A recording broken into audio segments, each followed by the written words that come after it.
श्रीराम नमस्कार. भारतात दिसणारे खग्रास चंद्रग्रहण, भारतात काय जगतामध्ये ह्या ग्रहणाविषयी बरंच कुतूहल आणि सध्या चर्चा चालू आहे.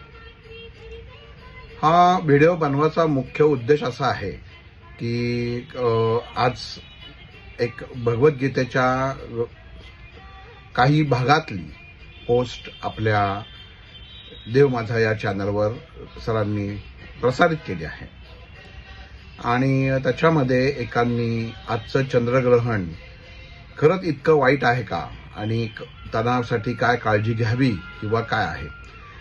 वास्तविक फक्त हा एका ताईंचा हे नाही, अगदी बऱ्याच जणांचे फोन येऊन गेले. काही जणांचं म्हणजे प्रेग्नंट आहेत घरामध्ये, त्यांनी काय काळजी घ्यावी. मुख्यत्वे एखादी खगोलीय घटना होते तर त्याचा पहिला आपण भौगोलिक विचार करणं आणि त्या अनुषंगाने अनुमान काढणं गरजेचं असतं. एकतर खग्रास म्हणजे ख म्हणजे काय तर आकाश आणि ग्रास म्हणजे काय तर झाकोळणं किंवा ग्रासून टाकणं, म्हणजे पूर्ण आकाश ज्यांनी झाकोळलं जातं अशी स्थिती, याची अशी अवस्था, त्याला खग्रास म्हणतात. आणि चंद्र हा जेव्हा हा पूर्ण झाकळला जातो, चंद्र आणि सूर्य ह्याच्यामध्ये जेव्हा पृथ्वी येते तेव्हा जो चंद्रावरती एक तांबूस रंगाचा काही प्रकारचे आपण बघतो की एखाद्या सूर्याला ग्रहण लागलं तर रिंग ज्याला म्हणतात, तसं चंद्राच्या भोवती सुद्धा काही एक प्रकाश पडलेला असतो. पण तेव्हा हा झाकळला जातो, चंद्र झाकळला जातो, म्हणून पूर्ण झाकळल्यामुळे त्याला खग्रास म्हटलेलं आहे. सगळ्यांना माहिती आहे की चंद्र हा मनाचा कारक आहे. चंद्रामुळे समुद्रामध्ये भरती ओटी होते, म्हणजे इतका अफाट चुंबकीय शक्ती असलेला हा ग्रह आहे. आणि अर्थातच चंद्रामध्ये जर काही बदल झाला तर माणसाच्या मानसिकतेमध्ये, वैचारिकतेमध्ये बदल होतो. पण आपण आता या ग्रहणाच्या विषयी बोलतोय. का असतं की ग्रहण म्हटलं की मनुष्य पहिल्यांदा घाबरूनच जातो. सध्या 1-2 दिवसामध्ये आपण इस्रायल आणि अमेरिका यांचं जे युद्ध चालू आहे किंवा जी काही परिस्थिती जागतिक स्तरावरती आहे त्याचं जर आपण सर्व जर पाहिलं तर सगळ्या गोष्टी येऊन मग ग्रहणाच्या दिवस वाईट आहे, 2026 वाईट आहे, अशा याच्यामध्ये सगळं गोष्टी जोडल्या जातात.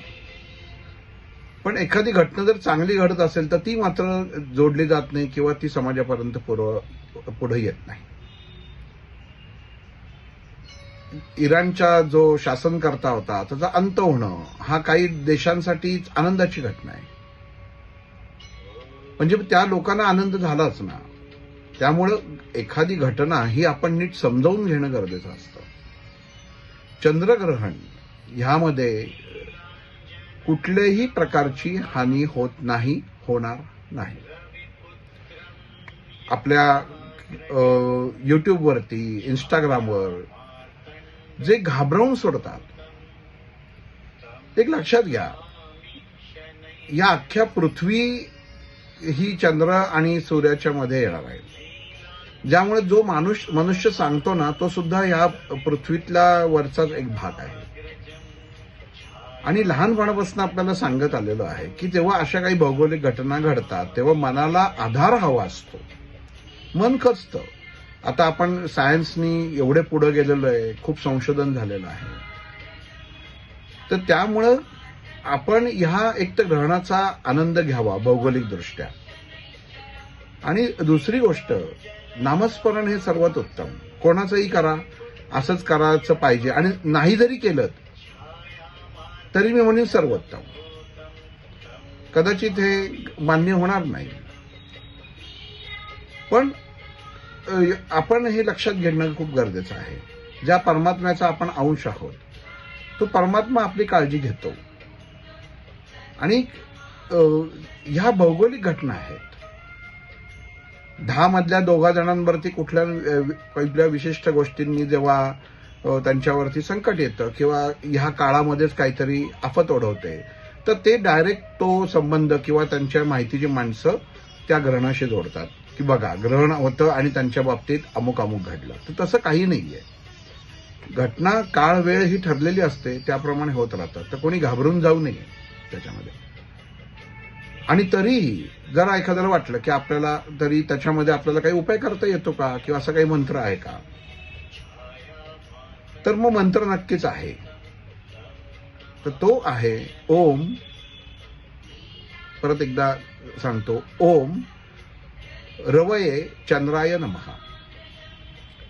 ओम रवये चंद्राय नमः. ह्याचा 108 वेळा जप तुम्ही दिवसातनं कधीही करा, किती वेळाही करा, कुठेही बसून करा. कुठलाही संकल्प, बसायला बसकर पाहिजे, खुर्ची पाहिजे असं काही नाही. आणि केलात तर मनाला आधार, आणि नाही केलात तरी काही बिघडणार नाहीये, कारण विशेष काही होणार नाही. फक्त बाहेर आपण जे खातो, जसं एकादशी का करावी, तर एकादशीला वातावरणामुळे अन्नामध्ये दोष निर्माण होतो म्हणून एकादशीचा वास्तविक उपास असतो. मग तसं ग्रहणामध्ये हे हवेतले जंतू, जीवजंतू असतात, यांना ती पोषक काळ असतो. त्यामुळे शक्यतो घरी खावं, बाहेर खायचं फंदात पडू नये, फर्मेंटेड गोष्टी खाऊ नये जास्त, एवढंच त्याच्यामध्ये भाग आहे. आणि ज्यांना काही शक्यच नाहीये, जे सकाळ दुपार संध्याकाळ बाहेर जेवतात, खातात, त्यांच्यासमोर इतर काही घरची सोय नाही, त्यांनी अगदी निश्चित खावं, घाबरून जाऊ नये कुठल्याही गोष्टीला. त्यामुळं आपण खगोलीय घटना ह्यापुढे पॉझिटिव्हली घ्या. कोण काय सांगतंय, त्याच्यात काय लिहिलेलं आहे, हे सगळं सोडून द्या. आणि महाराष्ट्रातल्या लोकांना तर ते खंडग्रासच दिसणार आहे. म्हणजे त्याच्यापासून जे केशरी वलय आपण म्हणतो की फोकस बाहेर पडतो, तो जास्त पडणार आहे. त्यामुळे काहीही घाबरू नका, काहीही होणार नाही. उद्या अमेरिकेने इराणवर जास्त जर बॉम्ब हल्ले टाकले, त्याच्यातनं काही झालं, भडका झाला, तर हा ग्रहणाचा इफेक्ट काढतो, तसं काही नाहीये. हे ठरलेलंच होतं. ग्रहण तर उद्यापर्यंत, आज पौर्णिमा चालू होते, त्यामुळे कुठल्याही गोष्टी कुठेही उगाचच अविचाराने जोडलं जाऊ नये आणि जोडू नका. जी तुमची बिझनेसची कामं असतील ती निर्धास्त करा.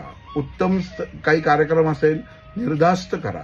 मनामध्ये किंतु आणू नका, कारण मनामध्ये आणलेल्या चुकीच्या गोष्टी, नकारात्मकता ही काम करते.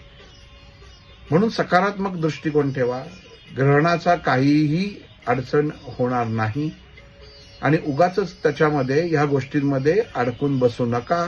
कुठल्याही विशिष्ट पूजा अर्चा करायची गरज नाही. आपलं कुलदेवतेचं स्मरण हीच आपली सर्वोच्च शक्ती आहे, हे परत एकदा लक्षात ठेवा. आणि त्यातूनही आता काय करावं, जसं करोनामध्ये मास्क घालायचो तसं तुम्हाला वाटत असेल, तो ओम रवये चंद्राय नमः हा जप केलात तरी चालणार आहे. श्रीराम.